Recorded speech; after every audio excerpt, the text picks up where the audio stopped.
guys, magandang hapon po sa inyo lahat and welcome back to my channel. So for today's video, ito po yung heater ng kaibigan ko or yung kasama ko sa trabaho na sinabi kong kabibili niya lang. Then nung ginamit nila biglang nasunog or biglang lumakas yung apoy. Ayan po, makita niyo po. Nasunog po siya. So today, titingnan natin kung ano naging problema at tatry natin kung maayos natin or hindi.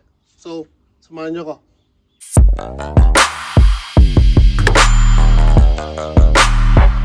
So first, silipin ko.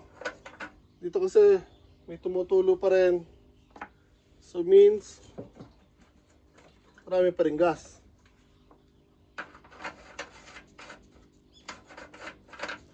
So dahil nasunog siya, parang nawala na yung rubber dito. Hindi na siya naglalak.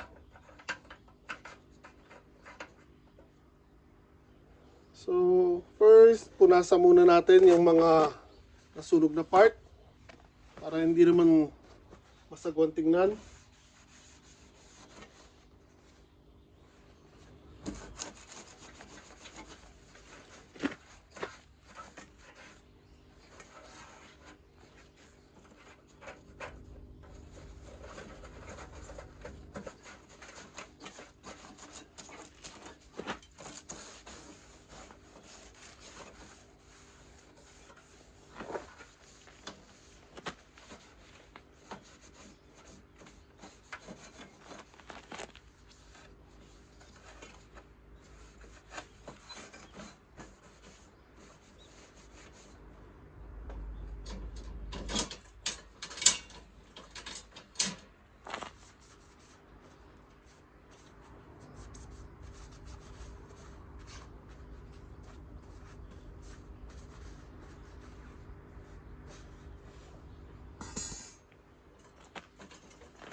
So habang nililinis natin ay unti-unti na rin natin babaklasin siya para makita natin yung loob.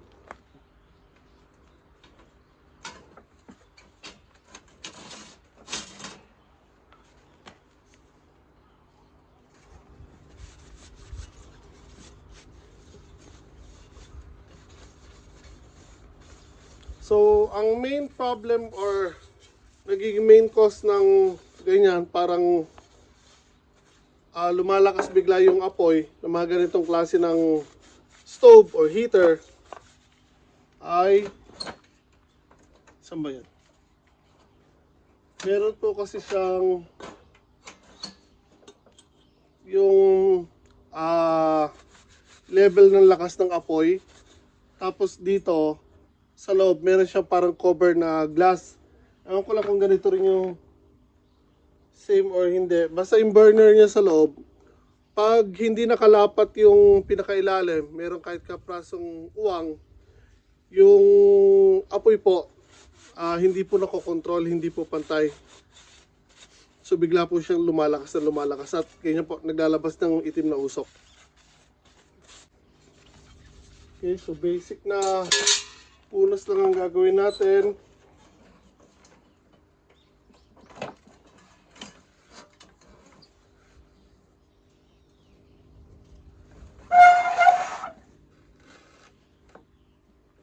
Pwedeng tanggalin.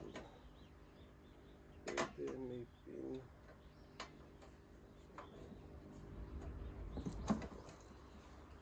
Kung mawala.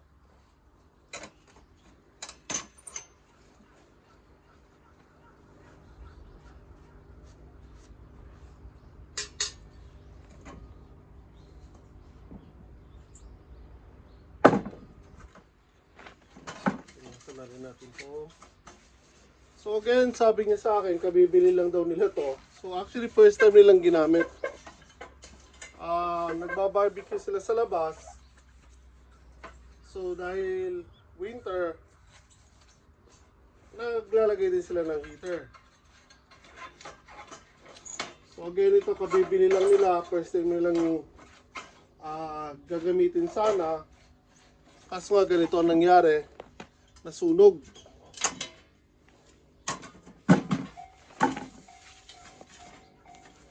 Sakto pumunta ako doon sa kanila, may kinuha kasi ako yung mixer, ng cement mixer ng hiram ako. And nakita ko to, tinanong sa akin kung kaya ko bang ayusin. Kasi sayang nga daw, kabibili lang daw. Sabi ko, try ko. Pag hindi magagawa, tapon na lang daw. Since ako, nagbabaklas naman ako ng gamit, kung hindi magagawa, i-scrap ko na lang siya.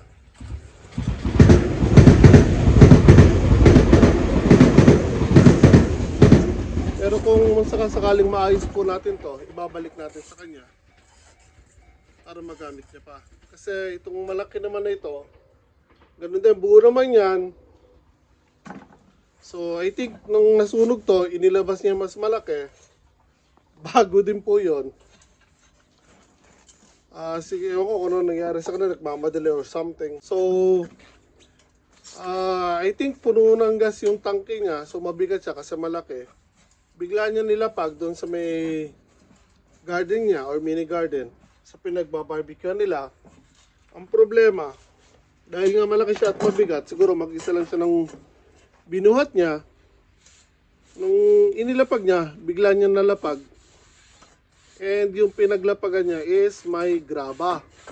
Yung tangke po kasi niya, no, yung tangke ng gas ay manipis lang po yung yero. So tendency, pag lapag niya, may graba na matulis, nabutas po yung tangke. So yun, sa loob lang na isang araw, 2 heater yung sinira niya.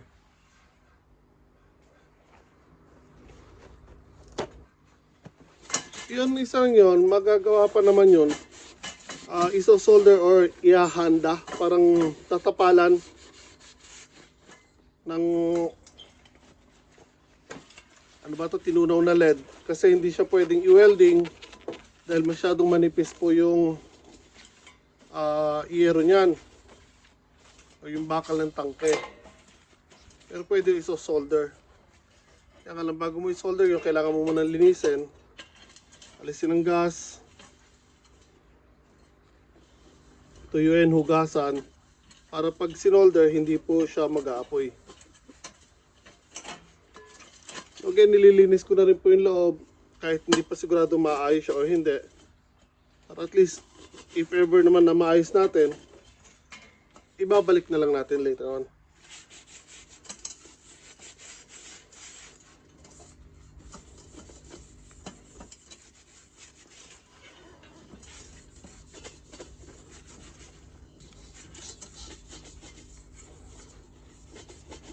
Maganda sana to kung huhugasan na rin para mawala yung sunog sa loob. So guys, ito yung sinasabi ko. Pag ito kasi hindi pantay, ba may nakaangat na ganyan, ang tendency po niya pag nakatagilid na ganyan, yung apoy po niya biglang lalakas. So I think ganun na nangyari. Dapat po kasi laging pantayan na ganyan, nakalapat. Para yung distribution ng apoy, pantay lang po.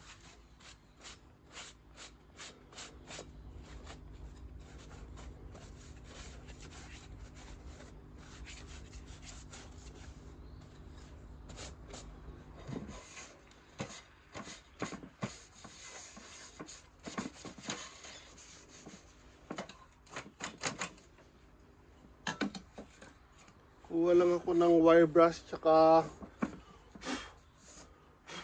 lighter.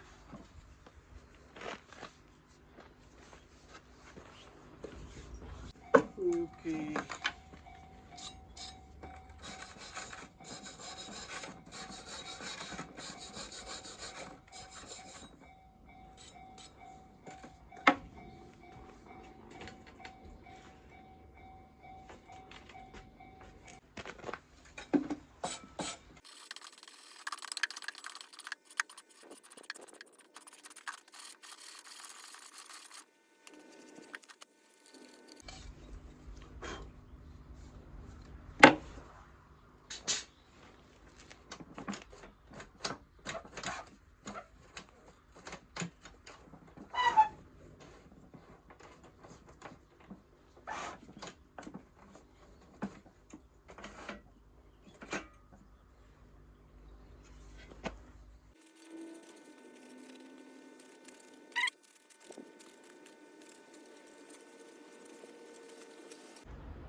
ito yung level ng gas niya or nung lakas ng apoy.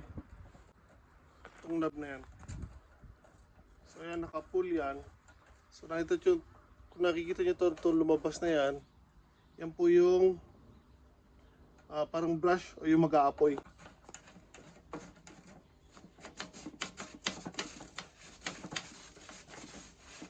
Yan po yung piece of cloth na sisindihan nyo at continuous po mag-aapoy yan.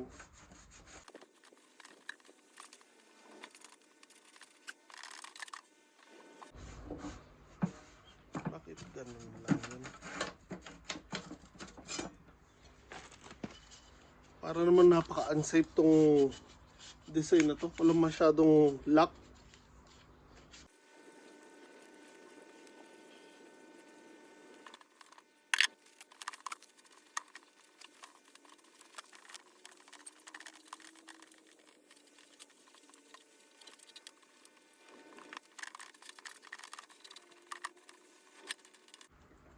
Okay, so try natin ibalik ulit. Testing natin. Excuse me. So retrace lang natin. Tingnan natin kung ano maaaring naging problema.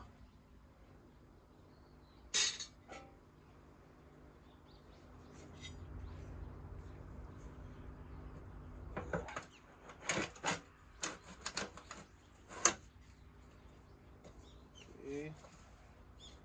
So ito dito.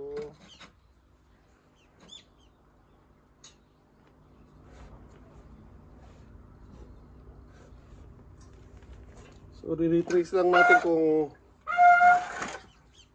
ano or anong possible na nangyari or posible nangyari kung bakit nagkaroon ng sunog.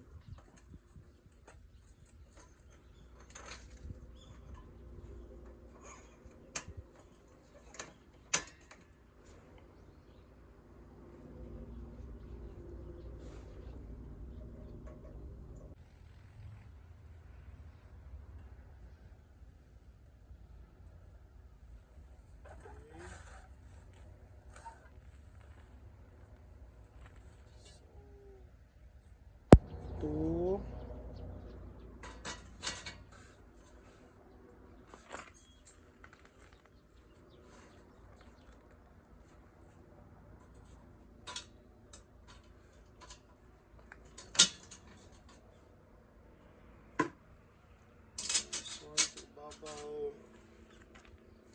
So again, bago mo siya sindihan, so ito, i-open mo siya. Ganyan. So I think nung pagsarado niya, hindi niya nailapat to. Kaya yun ang naging problema kung bakit lumakas na lumakas yung apoy at nagkaroon ng sunog. So I think so. Tingnan lang natin kung ganun nga. So again, meron pa siyang lamang gas. So ganyan, di ba? Tapos ibabalik niya. So I think nung pagkakabalik niya, hindi nakalapat yan.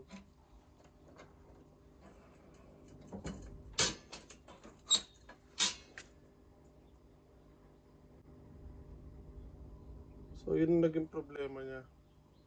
Umusok na umusok.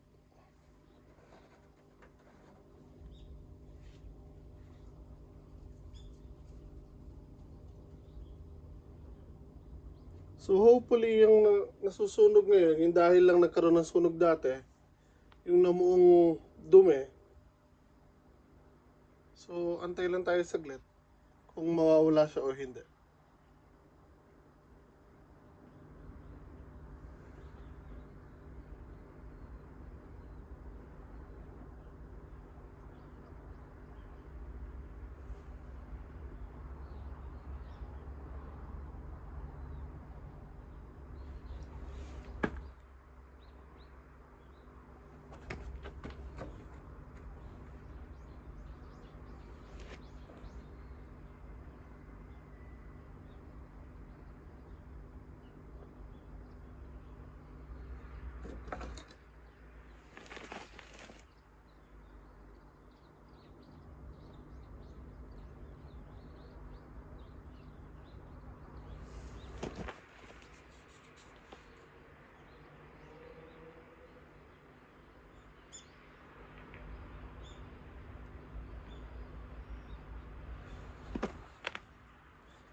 mamatay siya.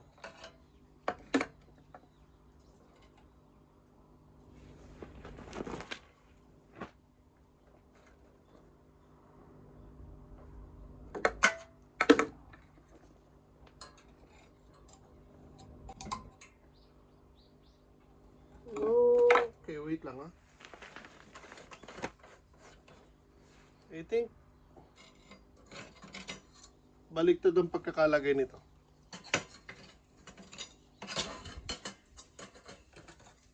Hindi ako sure ha, pero I think dapat ganyan yan. Dahil bagong bili to, so inassemble nila yan, mali yung pagkakalagay nito. Try natin ulit ha. Hopefully yun lang ha, nagkamali lang sila.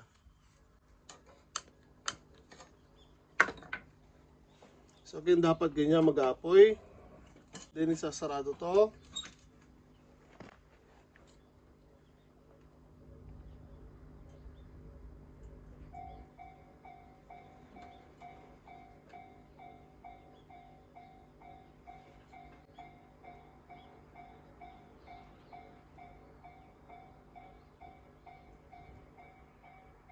So I think naka-pull sila. To yung sa gas. Kaya maitim yung usok. And again, I think nakabaliktad yun yung cup ng burner. Okay naman. Magana na siya.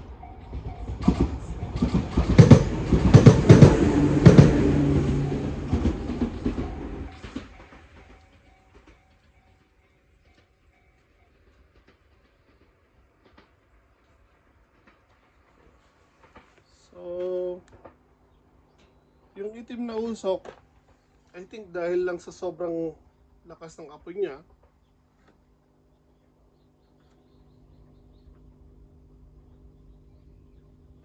okay na.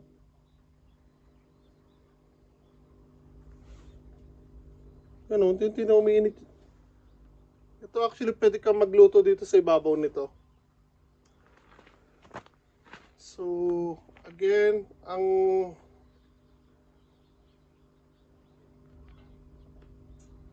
problema na lang natin ito, pag pinupul yung volume niya, ayan o, nagiging mausok. Pag sobrang lakas. So, I think yun yung sinasabi niya.